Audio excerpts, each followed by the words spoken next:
திருச்சிற்றம்பலம். தினம் ஒரு திருமந்திரம்.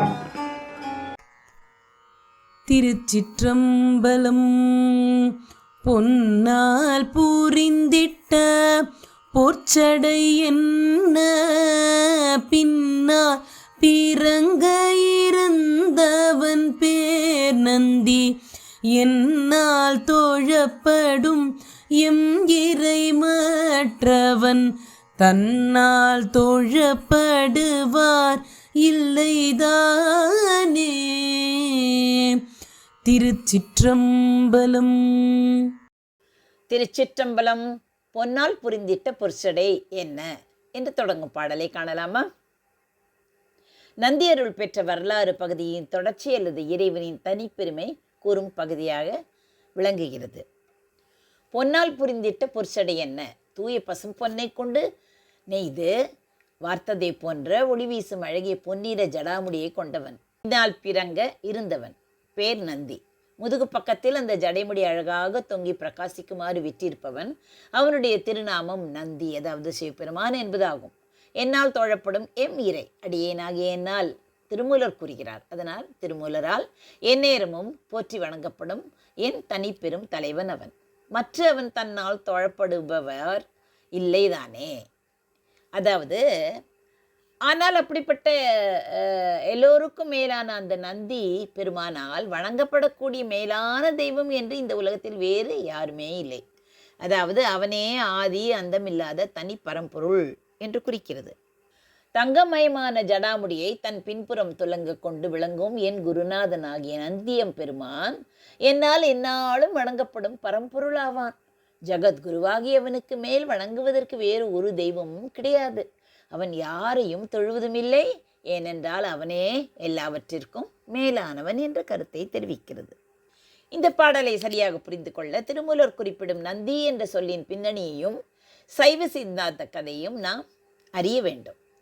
புராணங்களில் நாம் பார்க்கும் சிவபெருமானின் வாகனமான காளை நந்திகேஸ்வரர் ஒரு புறம் இருக்க, திருமந்திரத்தில் திருமூலர் நந்தி என்று குறிப்பிடுவது நேரடியாக சிவபெருமானியே ஆகும். எல்லோரும் புரிந்து கொள்ள வேண்டும். நந்தி என்று சொல்லுக்கு ஆனந்தம் தருபவன் அல்லது வளர்ச்சி தருபவன் என்று பொருள்.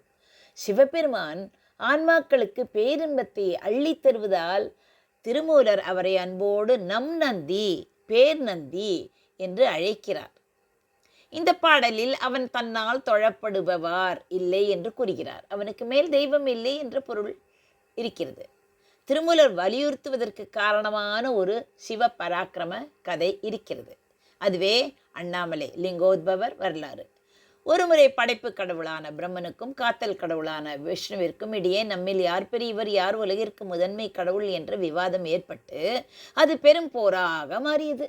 அவர்களின் அகந்தியை அடக்க நினைத்த சிவபெருமான் அவர்கள் இருவருக்கும் நடுவே பிரம்மாண்டமான எல்லையற்ற அழற்பிரம்பு என்றால் என்ன? நெருப்பு தூணாக தோன்றி நின்றார். இந்த நெருப்பின் அடியையோ அல்லது முடியையோ உங்களில் யார் முதலில் காண்கிறீர்களோ அவரே பெரியவர் என்று ஒரு அசரீரி ஒலித்தது. மகாவிஷ்ணு என்ன செய்தார்? வராக அவதாரம், அதாவது பன்றி அவதாரம் எடுத்து பூமியை குடைந்து அடியை தேடி சென்றார். எவ்வளவு தூரம் சென்றும் அவரால் அடியை காண முடியவில்லை. தன் தோல்வியை ஒப்புக்கொண்டு விட்டார் மகாவிஷ்ணு. பிரம்மன் என்ன செய்தார்? அன்னப்பறவையாக மாறி முடியை தேடி மேல் நோக்கி பறந்தார். அவராலும் முடியை காண முடியவில்லை. ஆனால் தாழம்பூவை சாட்சி வைத்துக்கொண்டு தான் முடியை கண்டுவிட்டதாக பொய் உரைத்தார். பின்னர் சிவனால் தண்டிக்கப்பட்டார்.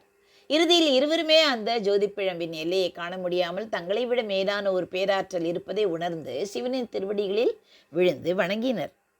இதில் திருமூலர் நமக்கு ஒரு உண்மையை காட்டுகிறார். அது என்ன? பிரம்மன், விஷ்ணு, இந்திரன் மற்றும் 33 கோடி தேவர்களுக்கெல்லாம் மேலானவனாக, அவர்கள் யாவராலும் தொழப்படுபவனாக சிவபெருமான் விளங்குகிறான். ஆனால் அவனுக்கு மேல் ஒருவன் இல்லாததால் சிவன் யாரையும் தொழுவதில்லை. இதையே திருமூலர் தன்னால் தொழப்படுபவார் இல்லைதானே என்று மிக ஆணித்தரமாக இந்த பாடலில் தத்துவபூர்வமாக பதிவு செய்துள்ளார். பொன்னால் புரிந்திட்ட பொற்சடை என்ன பின்னால் பிறங்க இருந்தவன் பேர் நந்தி என்னால் தொழப்படும் எம் இறை மற்ற அவன் தன்னால் தொழப்படுபவார் இல்லைதானே. நன்றி, வணக்கம். உமா பாலசுப்ரமணியன்.